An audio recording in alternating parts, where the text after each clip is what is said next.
حیثیت کے ساتھ، آخری نبی کی حیثیت کے ساتھ بنی نوع انسانوں کی جلی خفی ظاہری باطنی جسمانی روحانی دینی دنیاوی اصلاح کے لیے دین کا، شریعت کا، ایمان کا، توحید کا، قرآن کا جو پروگرام لے کر آئے، یہی پروگرام کا عملی مظاہرہ حضرات صحابہ کرام رضوان اللہ تعالی علیہ مجمعین کی زندگیوں میں ہوا۔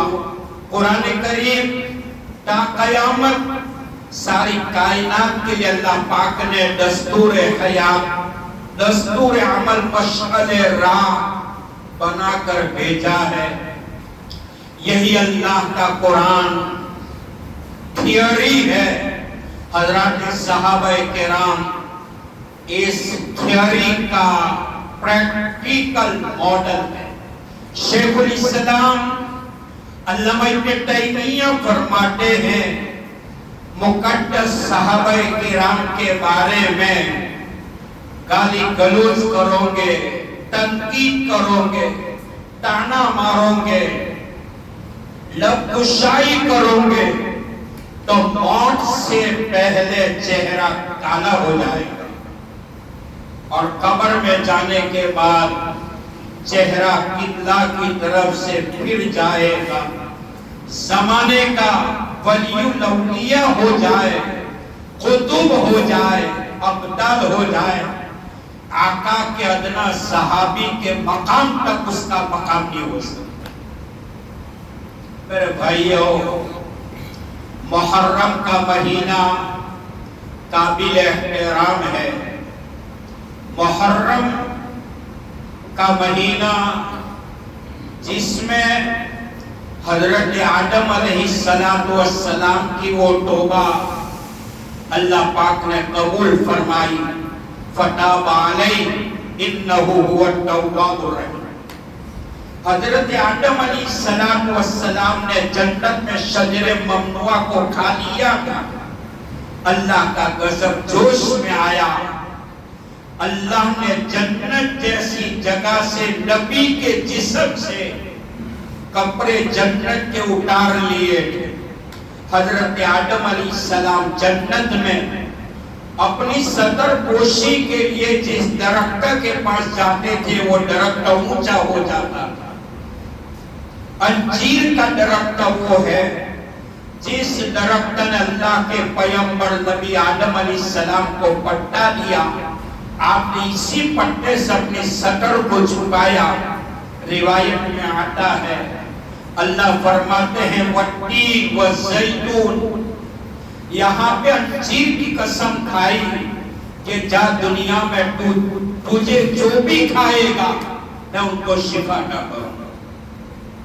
حضرت آدم علیہ السلام نے اپنے اس گناہ کی تلافی کے لیے دنیا میں آنے کے بعد 200 پیدل حج کیے۔ حضرت آدم علیہ السلام سب سے پہلے انسان ہے اور سب سے پہلے روئے زمین کے نبی ہے، سب سے پہلے کھیتی کرنے والے کسان ہیں۔ آدم کے لبخش پاک کام کر گئی، گناہ وہ کیا کہ دنیا سور گئی۔ ایک کائنات کو بنانا رب کائنات کو مقصود تھا۔ حضرت آدم علیہ السلام کی توبہ قبول ہوئی، وہ محرم کا مہینہ تھا۔ حضرت ابراہیم علیہ السلام کی پیدائش ہوئی، وہ محرم کا مہینہ۔ آپ کے سر پہ نبوت کا تاج رکھا گیا، نبی بنائے گئے، وہ مہینہ بھی محرم کا تھا۔ حضرت ابراہیم علیہ السلام نے توحید کے پرچم کے لیے نمرود کی آگ کے انگارے میں جلنا پسند کیا، وہ مہینہ بھی محرم کا تھا اور 10ویں محرم تھی۔ حضرت ابراہیم علیہ السلام کی پیدائش ہوئی، وہ مہینہ بھی محرم کا تھا نمرود کی دہکتی ہوئی آگ کے انگاروں سے اللہ نے اپنے خلیل ابراہیم کو سلامت رکھا، نمرود کی آگ سے نکالا۔ وہ مہینہ بھی محرم کا تھا اور 10ویں محرم کی یوم عاشورہ تھا۔ حضرت ادریس علیہ السلام کو آسمانوں پر اٹھا لیا گیا۔ قرآن میں ہے وَاذْكُرْ فِي الْكِتَابِ إِدْرِيسَ إِنَّهُ كَانَ صِدِّيقًا نَبِيًّا وَرَفَعْنَاهُ مَكَانًا عَلِيًّا۔ وہ مہینہ بھی محرم کا تھا۔ حضرت عیسیٰ علیہ السلام کی پیدائش ہوئی، وہ مہینہ بھی محرم کا تھا۔ عیسیٰ علیہ السلام کو اس زمانے کے یہودیوں نے سولی پہ چڑھایا، اللہ نے نبی عیسیٰ علیہ السلام کو زندہ آسمانوں پر اٹھا لیا، وہ مہینہ بھی محرم کا تھا۔ حضرت نوح علیہ السلام کی کشتی جھوڑی پہاڑ پر ٹھہری، وہ مہینہ بھی محرم کا تھا، یوم عاشورہ کا۔ روایت میں آتا ہے حضرت یعقوب علیہ السلام کی آنکھوں کی روشنی اللہ نے لے لی تھی، ننھے منھے یوسف کی جدائی پر رونے کی وجہ سے وہ مہینہ بھی محرم کا تھا، یوم عاشورہ تھا۔ حضرت یعقوب علیہ السلام کی آنکھوں کی روشنی کو اللہ نے واپس لوٹایا، وہ مہینہ بھی محرم کا تھا، یوم عاشورہ تھا۔ حضرت یعقوب علیہ السلام اور یوسف علیہ السلام کی 42-43 سال تک جدائی رہی اور دونوں باپ بیٹے کو مصر کی دھرتی پر اللہ نے ملایا، وہ مہینہ بھی محرم کا تھا، یوم عاشورہ تھا۔ حضرت ایوب علیہ السلام نماز تہجد پڑھتے تھے، شیطان آیا، چراغ میں تھپڑ مارا، آپ کے بدن پر آگ لگ گئی، 18 سال تک آپ بیماری میں مبتلا رہے۔ قرآن نے کہا ربی انی مسنی الضر وانت ارحم الراحمین۔ 18 سال کے بعد ایوب علیہ السلام کو شفا ملی، وہ مہینہ بھی محرم کا تھا، یوم عاشورہ کا۔ روایت میں آتا ہے حضرت موسیٰ علیہ السلام کو بحر کلثوم میں 16 لاکھ فرعونیوں کے سامنے، فرعون کے سامنے اللہ نے جو کامیابی عطا فرمائی، آپ کے ساتھ بنی اسرائیل کامیاب ہوئے، بحر کلثوم کو عبور کر گئے، وہ مہینہ محرم کا تھا اور یوم عاشورہ کا۔ روایت میں آتا ہے محرم کے مہینے میں مشرکین مکہ اور آج بھی اہل عرب حکومت سعودیہ بیت اللہ کو گلاب چراتے ہیں، وہ مہینہ بھی محرم کا۔ محرم کا مہینہ وہ مہینہ ہے جس مہینے میں جناب رسول اللہ صلی اللہ علیہ وسلم کا نکاح حضرت صفیہ رضی اللہ تعالیٰ عنہ سے ہوا، وہ مہینہ بھی محرم کا تھا۔ حضرت امیر معاویہ رضی اللہ تعالیٰ عنہ کو خلافت ملی، امام حسن کے بعد خلافت کا تاج پہنایا گیا، وہ مہینہ محرم کا تھا۔ حضرت عثمان رضی اللہ تعالیٰ عنہ خلیفہ بنائے گئے، وہ مہینہ محرم کا تھا۔ داماد مصطفیٰ فاتح خیبر شیر خدا علی مرتضیٰ رضی اللہ تعالیٰ عنہ جن کے سر پر خلافت کا تاج رکھا گیا، وہ مہینہ محرم کا تھا، یوم عاشورہ کا۔ روایت میں آتا ہے حضرت فاطمہ رضی اللہ تعالیٰ عنہ کا نکاح حضرت علی رضی اللہ تعالیٰ عنہ سے ہوا، وہ مہینہ بھی محرم کا تھا، یوم عاشورہ کا۔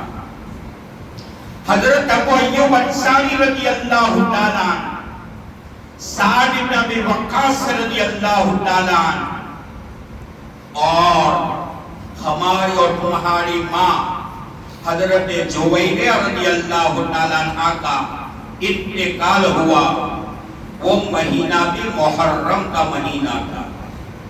روایت میں آتا ہے بھائیوں نے حضرت یوسف علیہ السلام کو جنگل کنعان کے جنگل کے اندھیرے کنویں میں ڈالا تھا۔ یوسف علیہ السلام کو کنویں کی گہرائی سے اللہ نے نکالا تھا۔ وہ مہینہ محرم کا تھا، یوم عاشورہ کا۔ محرم کے مہینے میں اللہ نے سب سے پہلے بارش کے قطرات کو آسمانوں سے اتارا تھا، وہ مہینہ محرم کا تھا۔ اللہ پاک نے لوح و قلم، عرش کرسی، ساتوں آسمان، ساتوں زمین کو بنایا، وہ مہینہ بھی محرم کا تھا۔ امیر المومنین خلیفۃ المسلمین عمر بن خطاب فاروق اعظم رضی اللہ تعالیٰ عنہ کی شہادت کا واقعہ مدینہ کی سرزمین پر واقع ہوا۔ ایران کا رہنے والا فیروز نام کا آدمی، کنیت ابو لولو تھی، آگ کا پجاری تھا۔ مسجد نبوی کے محراب میں فجر کی نماز میں عمر کو جو دھارے دار خنجر مارا تھا، وہ مہینہ محرم کا تھا، پہلے محرم کی، اور 26 ذوالحجہ آپ کو خنجر مارا گیا، پہلی محرم میں آپ کی شہادت ہوئی، وہ مہینہ محرم کا تھا۔ اس جمعہ کے مختصر وقت میں جو دو واقعہ پیش آیا، پہلی محرم حضرت عمر بن خطاب امیر المومنین خلیفۃ المسلمین کی شہادت ہوئی، اس کے اوپر چند باتیں عرض کرنا ہے۔ اور میدان کربلا میں 10 محرم کو ترپتی ریت پر میدان کارزار میں، میدان جہاد میں یزیدیوں کا مقابلہ کرتے ہوئے اپنا دھن اپنا من کی بازی لگانے والے شہید کربلا، جامع شہادت نوش فرمانے والے نواز رسول دو عالم امام حسین رضی اللہ تعالیٰ عنہ، ان کے متعلق مجھے چند باتیں عرض کرنی ہیں۔ میرے بھائیوں، حضرت عمر رضی اللہ تعالیٰ عنہ جن کی فراست ایمانی پر آپ نے یہ فرمایا تھا کہ عمر جس دن دنیا سے تو رخصت ہوگا، قیامت محمد کا دین روتا رہے گا۔ پہلی محرم کو آپ کے سرانے پر بیٹھ کر علی رضی اللہ تعالیٰ عنہ نے فرمایا تھا، علی اے عمر، آپ دنیا سے رخصت ہو جاؤ گے تو اسلام یتیم ہو جائے گا۔ ہندوستان کا مہاتما عمر کی فراست ایمانی پر یہ بات کہنے پر مجبور ہوا تھا۔ 1947 میں دہلی کے سنسد پارلیمنٹ میں پہلا لیکچر مہاتما گاندھی کا تھا۔ ایک کام کرنے والے اراکین ممبران، میں تم کو زندگی گزارنے کے لیے دنیا کے بڑے بڑے بادشاہوں کی مثال نہیں دیتا ہوں، میں نبی کے صحابی عمر کی مثال دیتا ہوں، صدیق اکبر کی مثال دیتا ہوں کہ 22 لاکھ مربع میل پر اسلام کی حکومت کرنے والا وہ عمر اور وہ صدیق اکبر، جن کی زندگی سے کبھی تواضع ختم نہیں ہوئی۔ مہاتما گاندھی نے کربلا کے میدان کے متعلق جو نقشہ کھینچا، دہلی پارلیمنٹ میں کہا تھا، میدان کربلا میں امام حسین کے پاس 73 انسانوں کا جو قافلہ تھا، یہ 73 انسانوں کا قافلہ اگر مجھے مل جاتا، ہندوستان کی آزادی میں 24 گھنٹے میں پراپت کر لیتا۔ میرے بھائیوں، شہید کربلا امام حسین رضی اللہ تعالی آج تک اور قیامت تک پہلا واقعہ یہ ہوگا، اللہ جانتا ہے کہ جن کی نگاہوں کے سامنے اپنے کے بال بچوں کو ذبح کر، تاریخ کا پہلا واقعہ۔ شاعر نے کہا قتل حسین اصل میں مرگ یزید ہے، اسلام زندہ ہوتا ہے ہر کربلا کے بعد۔ خلافت راشدہ، دور ابو بکر، دور عمر، دور عثمان، دور علی رضی اللہ تعالی اجمعین کا وہ دور، وہ وقت ختم ہوا۔ 30 سال تک خلافت چلی۔ امام حسن رضی اللہ تعالیٰ عنہ کے خلافت کے 6 مہینے کو جوائن کریں گے تو سمجھ میں آئے گا کہ آپ علیہ السلام کے جانے کے بعد 30 سال تک یہ دور رہا۔ امام حسن، امام حسین رضی اللہ تعالیٰ عنہما، جن کے بارے میں آقا نے فرمایا یہ جنت کے نوجوانوں کے سردار ہیں۔ آقا جب نماز پڑھتے تھے دونوں بیٹے آپ کے کندھے مبارک پر پیٹھ پر بیٹھا کرتے تھے۔ یہی وہ امام حسین ہے جس کے لب مبارک پر آپ نے بوسہ دیا تھا، رخسار مبارک کو چوسا تھا، پیشانی کو چوسا تھا، اور فرمایا میرے بیٹوں سے وہی محبت کرے گا جو میرا محب ہوگا، ان سے وہی بغض رکھے گا جن کے سینے میں میرا بغض ہوگا۔ حضرت امیر معاویہ رضی اللہ تعالیٰ ایک وہ صحابی، بڑے جلیل قدر صحابی، حضرت امیر معاویہ رضی اللہ تعالیٰ کو اللہ تعالیٰ نے وہ سیاست چلانے کا، راجکارن چلانے کا، وہ پولیٹکس کا جو علم دیا تھا دنیا میں ان کی نصیب دی ہوئی۔ آپ نے بڑی امانت، دیانتداری کے ساتھ، عدل و انصاف کے ساتھ 19 سال حکومت انجام دی خلافت کے دور میں۔ اس کے بعد فتنہ کھڑا ہوا۔ کیا فتنہ؟ امیر معاویہ رضی اللہ تعالیٰ عنہ صحابی ہے، اور ہمارا ایمان ہے تمام کے تمام صحابہ جنتی ہیں۔ تمام کے تمام صحابہ کے لیے اللہ نے مغفرت کا، جس کے قریب کا وعدہ کیا ہے، ہمارا ایمان ہے۔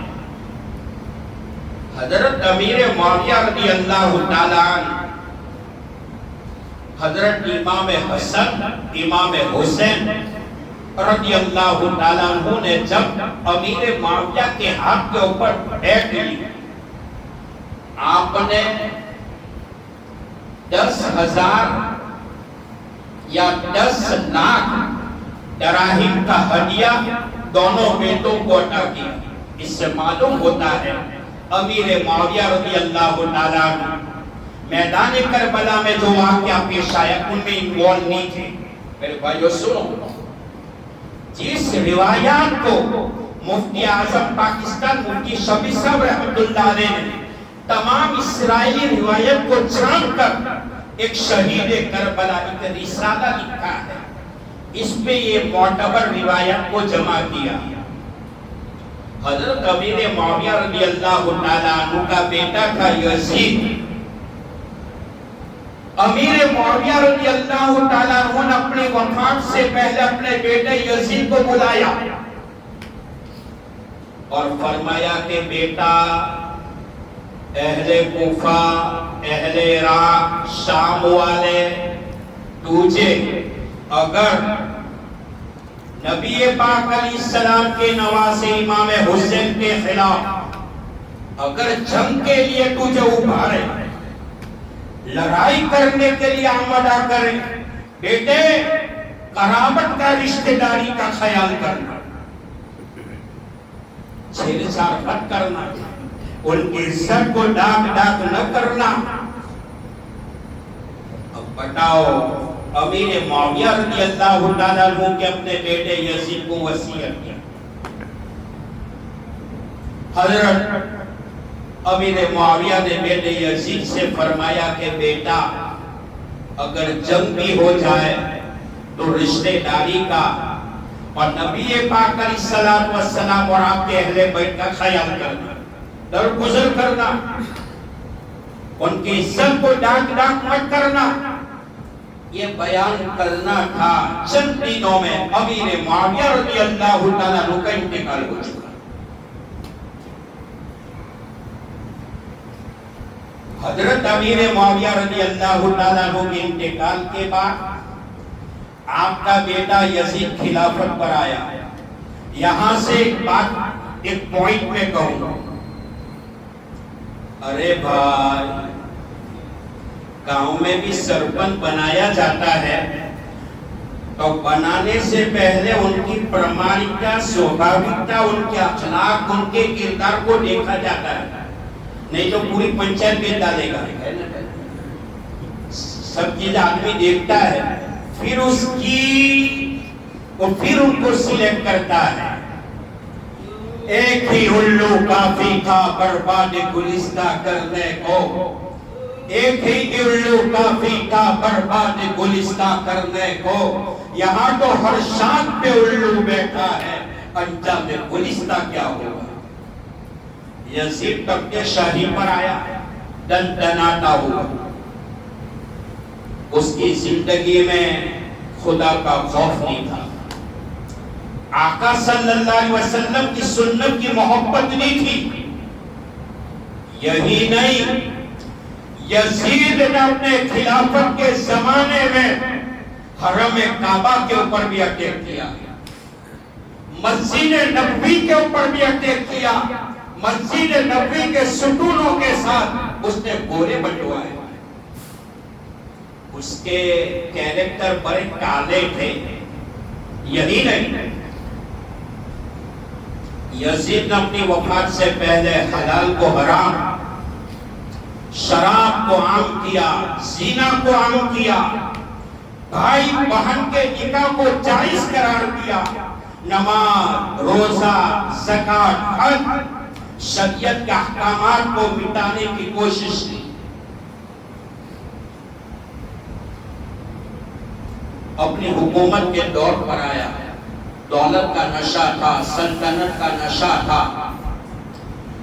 یزید نے ایک صحابی رضی اللہ تعالیٰ عنہ جو کوفہ کے گورنر تھے، بڑے رحمدل تھے، ان کو معزول کیا اور ان کی جگہ پر ظالم جابر عبداللہ ابن زیاد کو بٹھایا۔ اس نے کہا یزید کی طرف سے، سینٹرل آف گورنمنٹ کی طرف سے قانون نافذ کیا کہ تمام کوفہ والوں سے، اہل عراق و شام والوں سے میرے متعلق ہاتھ پر بیعت لی جائے، بیعت نہ کرے ان کا سودا تلوار کرے گی۔ یہ یزید کا فرمان تھا۔ بھائیو، ظلم کی شاخ کبھی پھلتی نہیں، ناؤ کاغذ کی صدا چلتی نہیں، مت صدا ظالم، مت کسی کی آہ لے، دل کے ہلس عرش پہ نہیں جاتا ہے۔ یزید کے زمانے میں امام حسین رضی اللہ تعالیٰ عنہ کے پاس یہ فرمان پہنچا کہ آپ یزید کے ہاتھ کے اوپر بیعت کر لو۔